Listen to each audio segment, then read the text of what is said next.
I'm here with Alexander Mercouris, editor-in-chief of the Duran. Alexander, let's talk about what's going on with Brexit, specifically what's going on with John Bercow. I have a confession to make here. I had no idea who John Bercow was until we started talking about Brexit. Months and months ago, we started to really dig into it. It seems to me that this guy, not only is he manipulative, not only, obviously, he's a Remainer. Obviously, he's invested with the European Union. But Alexander, is it my imagination, or does this guy wield an ungodly amount of power in the UK government? Because that's what it seems like. I mean, he just blocked Boris Johnson's idea to have his pitch to have another vote on his plan. And it seems like Bercow's blocked it. He's done other things in the past to block efforts to strike some sort of Brexit deal with the EU. Get into what's going on with Bercow. Yeah. Why does this guy wield such power all of a sudden? Well, first of all, can I say you're absolutely right about the fact that most people outside the UK, and most people indeed within the UK until this year, had never heard of John Bercow. The whole point about the Speaker of the House of Commons, which is the job that he holds, is that the Speaker should be completely impartial, should never take sides in debates between the government and the opposition, and should be, the impartial referee. Now, almost by definition, that means that he should have as limited a personality or a political personality as possible. What Bercow does is that, as you absolutely rightly say, he is an ardent Remainer. Famously, he drives in a car which has a sticker on the back which says bollocks to Brexit. So, I mean, he's making his own views absolutely clear about that.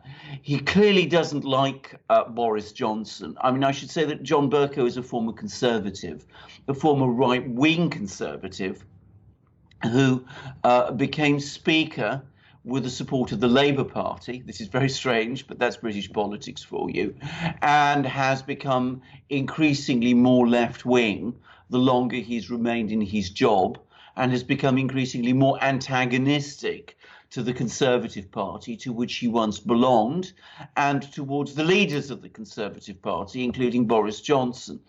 And the other thing about Bercow is that, of course, the Speaker of the House of Commons, as the impartial referee, does wield enormous theoretical power, because he is supposed to be the guardian of the rule book. The House of Commons has very complicated procedures, some of which go all the way back to the 16th century. He invoked today I'm speaking on Monday, the 21st of October. He invoked today a rule that goes back to 1603. We have a very old Parliament here, and the Speaker is, as I said, its master. But the point is, because he is supposed to be impartial, and because he is supposed to be the absolute referee, there is no procedure to challenge his decisions.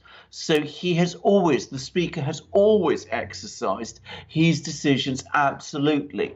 In practice, previous Speakers have been very careful to do their job properly and impartially, and they've always been very careful to abide by the advice of the clerks of the House of Commons, who are civil servants, all of them lawyers, all of them constitutional lawyers, and people who are therefore incredibly familiar with the procedures of the House. John Bercow doesn't do that. I mean, he decides to make the rules as he goes along, increasingly with the view to obstructing Brexit as much as possible, to making life as difficult for the Conservative Party, or rather the Conservative government, as much as possible. He is extremely partial in debates as well, something we haven't really talked about up to now. He's consistently favoured the opposition, and in particular opposition MPs, And the result is that he is largely responsible for the political crisis or the parliamentary crisis that we have seen over the course of this year. Now, can I just say, if we're talking about the latest change, the latest rule that he's broken, or rather not broken, he's invoked this rule from 1603, which says that the government is not allowed to put forward the same proposal twice in the same session. And he says, this is true, by the way. That's Can I absolutely interject on that? Yeah. Didn't May do that already, though? Didn't she Well, put the same proposal like 4 or 5 times? You took the very. I'm getting good. I'm getting good at UK. You took the very words out of my mouth. Boris Johnson has, in fact, broken that rule. He made the proposal on Friday. He's put it forward again today. In theory, it falls foul of that rule. In reality, as we all know, Theresa May did exactly the same thing, and she did it 3 times. But Bercow was happy to allow her to do that because he knew that her deal would be voted down. He now knows or suspects that Johnson has the votes to get his deal passed. As he doesn't want to let Johnson get his deal passed, he has acted to prevent Johnson putting his proposal forward a second time. So he didn't apply the rules to Theresa May. He's just applied the rules to Boris Johnson. He, as I said, scraps rules about government business taking priority over other members' business whenever it suits him, so that people like Oliver Letwin are able to propose whatever amendments they like. And as a result, the work of the House of Commons is paralysed. Yeah, that's anything but impartial. So, Alexander, what's the strategies at play here? What's Bercow's strategy? What's Boris Johnson's strategy? What's going on here? I mean, can I just add one other little point about John Bercow before we continue? I mean, the man is extraordinarily vain. You only have to watch him and hear him to see that. And there's been a long undercurrent of rumour, which I can't obviously confirm, that he's something of a bully and that his staff absolutely loathe him, and that there's been some unpleasant incidents involving some members of the staff. What is his strategy? His strategy is to basically force Boris Johnson to a situation where the 31st of October comes and there has not been any Brexit. His strategy is to try to engineer delay in order, essentially, to allow the opposition to talk Boris Johnson's deal out. The opposition are looking forward to proposing amendment after amendment to this deal to try to wreck it. So tomorrow, the government is going to propose legislation to try to get this deal brought into law. That's not something, by the way, that Bercow can block. As I said, the Labour opposition are going to suggest amendments, firstly for a second referendum, secondly to amend the deal to actually bring Britain into the EU customs union, which is completely unacceptable to the Conservative Party and to Boris Johnson, and which would oblige Boris Johnson to withdraw the deal. That's their plan. The expectation is that if there is no Brexit agreed, no Brexit passed through the House of Commons by the 31st of October, the Ben Letwin law will come into effect and the European Union will grant another 3-month extension. And that will give the anti-Brexit forces even more time to stop Brexit in its tracks and to get the whole thing cancelled or put off until until the point comes when the whole Brexit thing dies. That is the strategy. That plan, Alexander, before you get to Johnson's strategy, just so I understand, they want the 3-month extension granted by the EU. Yes. So they want the EU to say, okay, here's another 3 months. Yes. And they're going to use those 3 months to either, I'm saying now, maybe revoke Article 50, referendum, Just more Yeah. delay tactics, let Yes. it kind of fade away. I mean, is that what you're saying? Yes. I mean, I think they haven't fully formulated their Okay. plan, but the idea is this: if there is another 3-month delay after the 31st of October, they will either continue to try and delay it more, further and further, having killed off Boris Johnson's deal in the meantime, or they will try to amend it out of existence by getting amendments for a second referendum, which seems to be what more and more of them are coming round to. That's their plan. Got it. Now, what Boris Johnson is trying to do, he's calculating, I think he's probably right, that whereas Theresa May was never able to get a majority for her deal, Boris Johnson believes he does have a majority. So what he's going to try and do is he's going to propose this bill, he's going to put a bill before the House of Commons tomorrow for this deal to be made into law, and he's going to hope that this alliance that he's put together of Conservatives and pro-Leave Labour MPs will be strong enough to get it through the House of Commons. He may succeed. He may succeed. We shall see. Mm-hmm. Okay. There I'm a little lost now. So Boris wants to make this plan into law. Yeah. Yes. This deal. Yes. To become law. Yes. Yes. What Bercow did today was Yes. he blocked the vote in the House from making it into law. No, I got a little lost as to what's... You're quite right, because of course British House of Commons procedure is so complicated. What Boris Johnson wanted to do was to have a vote today to put his deal before the House of Commons, and this would have been what's called a meaningful vote. It would not have made the deal law, but it would have indicated, if he won the vote, that a majority of MPs in the House of Commons supported it. If that had happened, that would have put Johnson tactically in a much stronger position going forward. What Bercow is set out to do was to prevent Boris Johnson doing that, so that Boris Johnson, when he proposes legislation tomorrow, cannot say to the House of Commons, a majority of MPs back me. So it makes it more difficult for Boris Johnson to hold his alliance together, because obviously if a Labour MP votes for a deal on a straight vote, such as the sort that Boris Johnson wanted today, it becomes more difficult for that Labour MP to shift position later. So that was what it was all about. It's not a major blow for Boris Johnson that there wasn't a vote today, but it is a further example of Bercow playing for time and trying, in effect, to thwart Johnson in every way he can.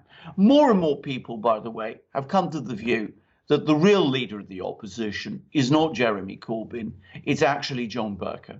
Wow. So, and this is interesting strategy that's playing out. So you have Bercow, the leader of the Remainers, Yes. the opposition and the Remainers. Yes. And I think you've said many times that even Corbyn himself is not really a staunch Remainer. He doesn't really believe in Remain. He may even be more for Brexit than anything else. But you have Bercow leading this, Remain campaign, and he's strategizing his ways to thwart Johnson, and Johnson is leading the part that wants a soft Brexit, because it's not really a Brexit. And I watched a couple of interviews with Nigel Farage, and I understood as to what's going on. Yeah. It's not really a Brexit, and you're going to enter negotiations, and it's going to be a very long process. Yes. So where is the WTO, Brexit, no deal faction and all of this? Okay. I think that this is a very important point to understand, and I think really it's essential that we clarify this. If Boris Johnson's deal is brought into effect, Britain will leave the EU's political structures. It will no longer be an EU member state. It will no longer be represented in the European Council and in the Council of Ministers, and it will no longer participate in EU legislation. Now, the fundamental difference between Boris Johnson's proposal and Theresa May's proposal is that whereas Theresa May's proposal kept Britain within the EU's regulatory structure and therefore entirely subject to decisions of the European Court of Justice, and also through the Irish backstop meant that Britain could never leave those EU regulatory structures without the EU itself agreeing. Boris Johnson's deal loosens the extent to which Britain is part of the EU's regulatory structures, loosens them very significantly, and also means that potentially Britain is less subject to the decisions by the European Court of Justice. Also, because Johnson has basically got round the Irish backstop by, in effect, let's be crude about this, ceding economic control of Northern Ireland to the European Union, it means that Britain can leave what remains of the EU's economic structures unilaterally without having to get the agreement of the EU. So it is a significant shift. It's a bigger shift than I think people like Nigel Farage are admitting. Obviously, it is not a WTO Brexit, but it does make it possible because though there is going to be a transition period when, as I said, these economic structures to some extent will continue to apply, at the end of that period, Britain can actually leave them entirely. It could end up, if you like, in a no-deal Brexit situation. Whereas with Theresa May's deal, it never could. So, it's not the Brexit of Nigel Farage's dreams. I can't say that it's no Brexit at all. It's a soft Brexit. It's not a hard Brexit. But I come back to the point I've made on previous programs. A hard no-deal WTO Brexit of the sort we've talked about many times on our programs is simply not on offer at this time. There is no way that this House of Commons would ever accept it. Right, but just in the same fashion that this deal that Boris has struck with the EU could result in a Brexit, in a full Brexit over time. Yeah. The same can be said in the other direction, that this could also result in the UK sliding right back into the EU. I mean, it really just depends on how the government, shakes out over the next year or two, correct? It depends entirely on how the government shapes out over the next year or two. The one thing I would say, and this is an important difference, with Theresa May's deal, there wouldn't have been any choice. Regardless of what government you got, sooner or later, I've no doubt about it, Britain would have rejoined the European Union because it would have been locked into economic structures of which it had no control. And sooner or later, somebody would have said, well, let's actually rejoin the EU so we can regain some kind of control over these structures. With Boris Johnson's deal, yes, it depends heavily on what kind of government you get. But, in theory at least, a government that really wanted to see a Brexit would be able to build on this deal and take things further. Now, I'm going to say this again. This may not be Nigel Farage's deal. It's the best, I think, that is on offer now. If we could take a time machine back to 2016 after the Brexit referendum, if we'd had a pro-Brexit Prime Minister at that time, say Boris Johnson, instead of Theresa May, and if that Prime Minister, instead of wasting the intervening 3 years, had prepared Britain for a no-deal Brexit, and if that Prime Minister also had resisted the temptation of calling a general election in June 2017, as Theresa May did, and making a mess of it, in that situation, we might have had a far, far cleaner, stronger Brexit than the one which is on offer now. But that's not the situation we are in. Those 3 years were lost. And those people who say that Brexit, this deal should be, who want Brexit, but who say this deal should be rejected because it's not, as I said, the Brexit that they want, need to be very careful, I think, because if they do that, if they reject this deal, they are playing into the hands of people like Bercow and the Remainers, and they could very well end up with no Brexit at all, because at this point, the Remainers will say, well, you've had 3 years to sort out Brexit. You weren't able to do so. Therefore, Brexit is impossible. Therefore, let's call the whole thing off. Right. So if Johnson gets his way, and to leave this video on a positive note, yeah, if Johnson gets his way and he gets his deal through, he essentially leaves the door open for people like Farage, and Farage becomes more important than ever to stay on the political scene and to get stronger and to get representation in the House. These guys become even more important, the UKIPs, all these parties. The Brexit conservatives and the Tories that are for Brexit, if they can, consolidate their power over the next 6 months, year and a half, then you may be looking at a full Brexit. I mean, the door is left open, but it really becomes, it's up to the Farages and it's up to the 17.4 million people that voted leave. It's up to them to make sure that Brexit is followed through. Otherwise, things go in the opposite direction, obviously. Absolutely. With Theresa May's deal, the door was locked, shut, and bolted, and the key had been thrown away. This leaves the door slightly ajar. You have to push it, and that's going to be tough, because on the other side you'll have people who are trying to push back. But at least if you push strongly enough, you might be able to open the door further. And you are absolutely right. It comes back to the critical political mistake that Nigel Farage himself made in 2016, which is to quit British politics when he was most needed.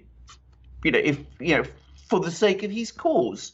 He mustn't make that mistake again, because he's going to be needed more than ever if Brexit is ever going to happen and amount to anything like what he wants. Because to be absolutely clear about this, if we had not had Nigel Farage re-establishing the Brexit Party and sweeping the board in the European elections in May, we would not have Boris Johnson now as Prime Minister, and he would not be proposing the kind of deal which he is. The Brexit door, would remain shut and locked. Yeah, the Brexit Party is more important than ever if this deal goes through between Boris Johnson and the EU. It becomes indispensable. It becomes indispensable. I mean, this is a battle that is nowhere. I mean, this is the other thing. I mean, if this deal passes and if Britain leaves, either on the 31st of October or shortly after, on the basis of this deal, this is not the end. It's absolutely not the end. It is another stage in what remains a very long battle. Now, as I said, if we went back in time in 2016 and things had been done differently then, we might not have had this battle. Unfortunately, as we say in Britain, we are where we are. We can't get a time machine and go back. Nigel Farage, at this moment in time, has no MPs in the House of Commons. The only deal that offers a pathway towards a Brexit is the deal that Boris Johnson is offering. There is no other. Either, if you want Brexit, you support it, or you risk having no Brexit at all. That is why the hardline Brexiteers in the Conservative Party, who have fought so hard to get Brexit and who voted repeatedly against Theresa May's plan, are, to a man and woman, supporting it. All right, Alexander Mercouris, Editor-in-Chief of the Duran. Thank you very much. Guys, if you like this video, click on the subscribe button down below. Click on that notifications bell to make sure you get notifications when we push out a new video. And hit that like channel and share the Duran channel with everybody you know. Hit that like button, sorry, and share the channel with everybody you know. And also follow us on iTunes and on Soundcloud to get a copy of this video in audio format. You'll find a link to those platforms in the description box as well. And you will also see links to PayPal, to Patreon, and to Subscribestar, where you can donate to the Duran and support our channel so we can grow. And you can also support us by going to the Duran shop and picking up some merchandise like those 2 magic mugs that Alexander is holding up. two amazing magic mugs. Now, both of them have the Russian double-headed eagle. This is the contemporary one of the sort that you will find on Vladimir Putin's mugs and cups, as he demonstrated so beautifully at the recent G20 conference. This is the double-headed eagle of St. George, of Moscow, to be precise. And the reason I mention St. George is because Moscow's patron saint is St. George, and you can see him there. And he's slaying the dragon of false news and untruth, which is what the Duran seeks to do. We have our own double-headed eagle, which you can find on our shirts, which is a different double-headed eagle. It's not a Russian one. It doesn't look like the Russian one, only very superficially. We picked it because we feel that it shows how the Duran looks at every part of the world. It looks both to the east and the west. Eagles, of course, being the birds with the best eyesight and who have the best understanding of things. So that's why we picked the double-headed eagle. But these are the 2 Russian double-headed eagles, the Russian Federation's and Moscow's. And, you know, these are terrific mugs. I've been drinking tea, mainly from this one, actually. It's been a sort of cold, miserable, wet October days in London. So I've been drinking good English Assam. Well, it's not English, it's actually Indian Assam tea, but we think of it as English because it's the tea we drink when the weather is like this, which we drink with milk. And these are perfect mugs to drink tea from. They are 15 ounces. They are beautiful to hold. They keep the tea actually extremely warm, which is another good sign of a mug. Some mugs don't. And they are absolutely marvelous mugs, as are our shirts. Our shirts are 100% cotton. They look amazingly smart. They're incredibly elegant. My wife loves to see me in these beautiful polo shirts, but we've also got T-shirts, long-sleeve shirts, V-neck shirts, hoodies, hats, stickers. Alex has been refreshing all our products on our shop. You can go to the shop, buy these great things, help the Duran. Alex will tell you how to do it. You'll find the link for the Duran shop in the description box down below, theduranshop.com. And one quick comment, Alexander, on those mugs that you have. I've actually got 2 different versions of those mugs. Those that you're showing right now have the front design. So any mug that says front design has the image in the front and center. I also have mugs which are double-sided, which have that same design on both sides. So it's just a matter of preference. You know, one's a little cleaner look. The other one has, you know, just more colors and more designs around it. Anyway, the Duran shop. Yeah. But they're both marvelous, and as I said, our competitors are trying to copy them and are making an absolute mess of it because their products are no good. Yeah. Ours are. All right. DuranShop.com. Alexander Mercouris, editor in chief of the Duran. Thank you very much. Until next time, everybody, take care.